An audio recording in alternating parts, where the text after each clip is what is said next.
Assalamualaikum warahmatullahi wabarakatuh. Perkenalkan, nama saya Raya Ditya Pratama dari kelas 11 MIPA 2 nomor absen 25. Di sini saya akan menjelaskan tentang mekanisme penjalaran impuls.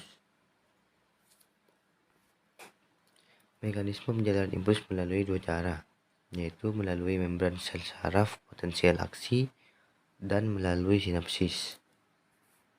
Yang pertama, mekanisme penjalaran impuls melalui membran sel saraf listrik.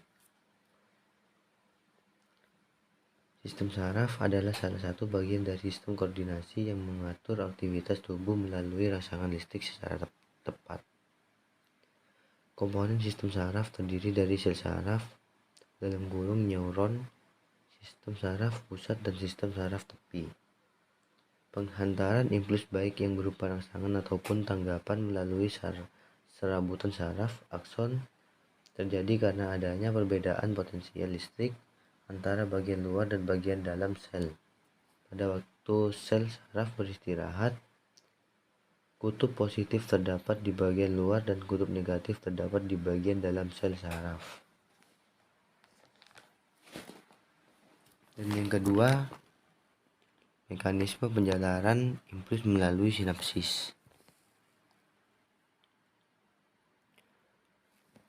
Penghantaran impuls pada sinapsis. Sistem saraf pada umumnya terdiri atas neuron-neuron individual yang tidak saling berhubungan.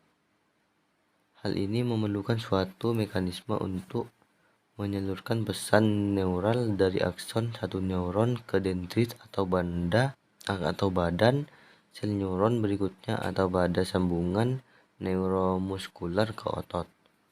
Hubungan antara akson dari satu neuron dengan dendrit akson berikutnya disebut sinaps. Sinaps yang berasal dari bahasa Yunani yang berarti hubungan. Pada sebagian besar sinaps terdapat celah selebar 20 nm yang memisahkan kedua membran plasma. Impuls diteruskan melalui celah ini dengan transmitter zat kimiawi khusus yang disebut neurotransmitter.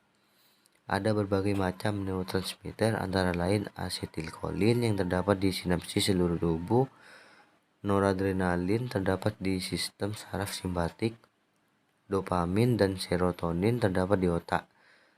Zat kimia ini disalurkan dari akson ke dendrit dengan cara difusi sederhana. Dekatnya jarak yang harus dilalui dan cepatnya difusi menyebabkan cepatnya transmisi yang terjadi pada sinaps. Secara fungsional, sinaps sangat penting karena merupakan titik tempat diaturnya arus impuls yang melalui susunan saraf. Tidak semua impuls yang tiba di sinaps diteruskan ke neuron berikutnya.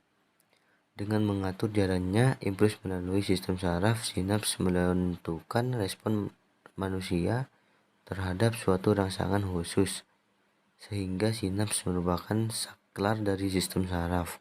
Demikian yang dapat saya sampaikan, kurang lebihnya mohon maaf. Assalamualaikum warahmatullahi wabarakatuh.